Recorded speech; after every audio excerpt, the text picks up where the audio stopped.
Does anybody remember the Army Men series of games? They were initially developed by the 3DO company and followed the story of those tiny Army Men toys coming to life and actually going to war with one another. It was a really cool concept for kids.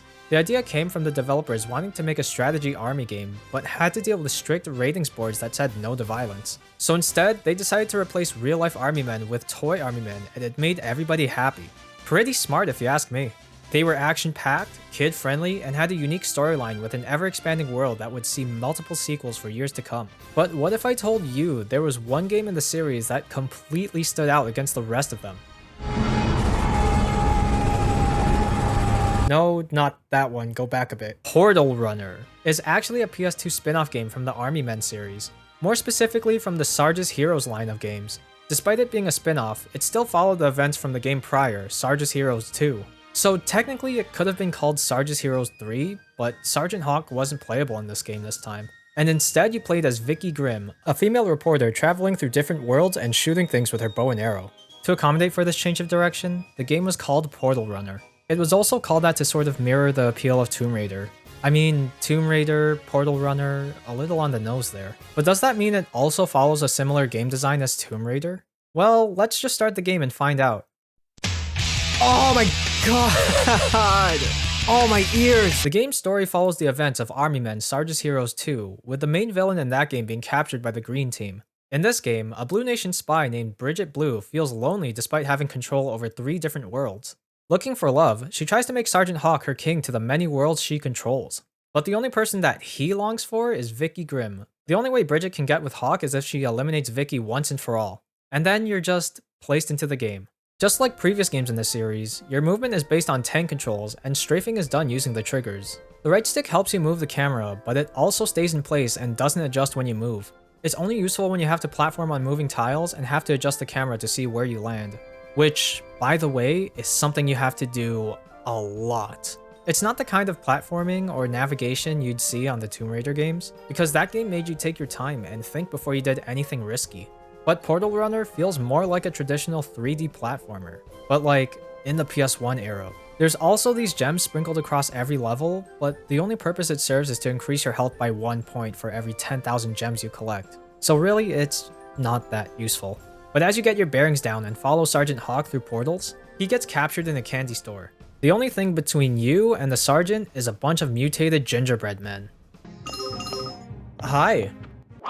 I don't know whether to eat them or kill them. The combat in this game is easy to understand. Pick up arrows for your bow and blast away enemies. You can pick up different types of arrows, like explosive arrows for example, and do more damage that way. But that's easier said than done. Every enemy wants to chase after you, and tank controls are making you way too slow to react. In the Army Men games, you had to take your time and plan out different approaches to take out your enemies, and your environment accommodated for that. But this game involves no strategy. You can either run and gun, or just skip a bunch of enemies and still get by easily. Also, because you're a reporter, there are these vista points on different levels that you can use to take a picture, or gargle piss, or whatever this looks like, and unlock them in the extras menu. But really, there's no point to it. What am I gonna do with that? Then you get to fight this... What the hell is that thing? And free Hawk from the edible monsters. Vicky returns home, but Daddy doesn't like that, so he grounds her for going out too much. She then gets a mysterious package that tells her to look for Rage, Bridget's robot assistant. The story of your career awaits you. Follow the map and Where the hell do you see any of that? Reed. So you look for Rage, and what you do in this level is an early indicator of what you actually do in the whole game. Wait for moving platforms. I wasn't kidding when I said this game was heavily based on platforming. Do you see me jumping from one rock to the other? That's a rhetorical question. Of course you do, that's all you do! Most of the enemies you see in this game are completely optional and don't pose a real threat if you just ignore them. They do have spawners that you can destroy with an explosive arrow, but these are just sprinkled across every level. There are also a bunch of these unique puzzles that won't show up in any other level, so get used to that as you play the game. But eventually, Vicky finds the portal room, and as Rage ambushes her there, a lion swoops in and tries to third party. No, don't shoot! She gets thrown through one of the portals along with her newly found lion friend. They both end up in the prehistoric world and try to find their way back home. But first we gotta help our lion friend with his injuries. All right, I have all the eggs I need for Leo. Wait, you named him already? Once you patch him up, he'll help you fight other creatures and enemies along the way. Then both of you get ambushed by dinosaurs, so you try to make your escape. If you thought Leo was gonna have a different playstyle, then guess again. You still have tank controls and you can go fast when you collect T-bones. It's fun for like the first minute, and then you're back to fighting with the controls when you have to collect multiple keys for a door. I didn't jump. Oh my god. Oh, here we go, here we go. I don't need any steak! Are you freaking kidding me? The next level features a unique puzzle that requires you to get Leo over a pyramid by using a moving platform. Even though these are high enough for Leo to jump over. I mean, he could easily climb that. He has the same jump height as me. Then the next level asks you to unlock elemental gates by finding the appropriate arrows, which is all just filler at this point. And that's just weird to say for a game that came out in... Wait, when did this game come out? Oh, I'm so sorry. But then you go through a fire maze, ride around a spinning rock while lava is flowing, and Vicky goes through another portal into the medieval world, where she finds this huge chessboard. On that chessboard is freaking Merlin the Wizard, who could help Vicky get back home. But first you have to free him in this... What the hell am I looking at? This level requires you to platform on a bunch of floating tiles, avoid the dark spaces that damage you, and get pelted by a bunch of knights shooting arrows at you. Then we get to yet another filler level, where you have to use more elemental arrows to open up a barrier. Then there's a section where you have to get one arrow by platforming on these mushrooms, but as soon as you step on them, you go on an acid trip. Then you have to platform to get to the eyes of the great tree that you have to defeat while also platforming on floating leaves and waiting for the eye's defenses to lower for like a millisecond. Then you fight a dragon using special arrows that you can only find by shooting the big shields of the castle while riding the moving platforms, leaving you open for the dragon's attack, so you gotta time that well, and it's just really frustrating. When you do reach the castle, it's just a huge maze and it's easy to get lost. And you have to get these playing cards which act like keys, but oh, you gotta platform to a high area for each one, and am I really on the PS2? I know I'm complaining a lot about the platforming and the controls, but this is just not a good combination. Mixing tank controls and platforming is just wrong. Yes, there were platformers that did have tank controls like Tomb Raider, but at least the game's speed matched the speed of their surroundings. Most of the time, the game was slow-paced, and there was a huge consequence when you messed up platforming. But there wasn't a sense of urgency for you to do them quickly. In Portal Runner, everything is trying to kill you, and you have to move around frantically to stay alive. And it's hard to do that when the game wants you to constantly jump across floating platforms while controlling like a tank. That's what this game feels like. Anyways, Vicky gets trapped by Bridget, Hawk gets put into a love spell, and Leo gets captured into Toyland or wherever this is. I don't freaking know anymore. Oh! Then you go to the dungeon of the castle, trying to free Vicky, avoiding the many traps, taking out knights, and trapping ghosts?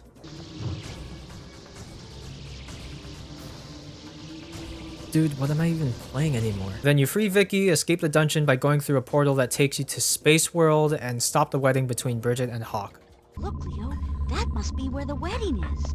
Oh, what the heck is that thing? So we chase him, get insta-killed by a bunch of energy spheres, destroy the saucer, have to go back without getting smoked by energy spheres or platforming.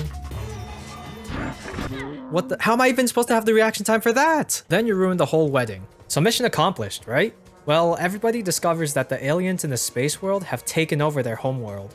Now your goal is to shut down the mother brain that's controlling all of them. I like how the aliens' first line of defense is goddamn hole in the wall. Like, what? Oh my god, there's more moving platforms. Then we get to the final boss of the whole game, the brain. Fighting this thing can get very overwhelming. There's a bunch of shootable buttons surrounding this whole room, a flying saucer that constantly fires at you, aliens that endlessly spawn, and a brain that always knows where you are whenever you try to take cover. There's also not a lot of arrows for this boss. There's no normal arrows for you to hit the buttons with, so you have to waste a bunch of special arrows for them. The only way to really beat it is to stay in the only room with lasers and shoot the piercing arrows at the brain. The arrows and health pickups will constantly respawn after a few seconds, so you could just stay here. Most of the attacks the enemies throw at you can easily be avoided by strafing, and by the time another piercing arrow spawns, you can just keep shooting at the brain until it's dead. Oh, that was stupid. You win. Okay, thank you. I don't ever want to do that again. With the brain defeated, all of the aliens have aneurysms and collapse on the spot. Everybody goes back home. Leo the lion comes back to his cubs. Bridget gets detained. And that's the whole game. And we all learned a very valuable lesson. Don't force your toys to bone. Unless they were already made to bone. I don't know, this game was weird. So that's Portal Runner, a PS2 platformer that really should have been on the PS1. The game was just a struggle to play from start to finish. It was also just all over the place. With a name like Portal Runner, I thought I was going to be in a hub world where we could go through portals leading to different worlds and play smaller levels there, but I didn't actually think this would be a Tomb Raider clone in its own way. I do appreciate that the game did continue where the story left off, and it was done in a pretty unique way, but that's the only reason why I like this game. It was a lighthearted and fun story all throughout, and can be completed in like 3 hours. Everything else was just flat out bad. The controls were terrible, the FMV scared me a lot, and it was just littered with bad game design. The game even got so much negative criticism that the 3DO's co-founder bashed a ton of reviewers for giving it low ratings, further ruining its reputation and becoming bankrupt just a few years after. And now this game is only known for one thing: the game that came out on 9/11. Jesus, I can't believe I even said that.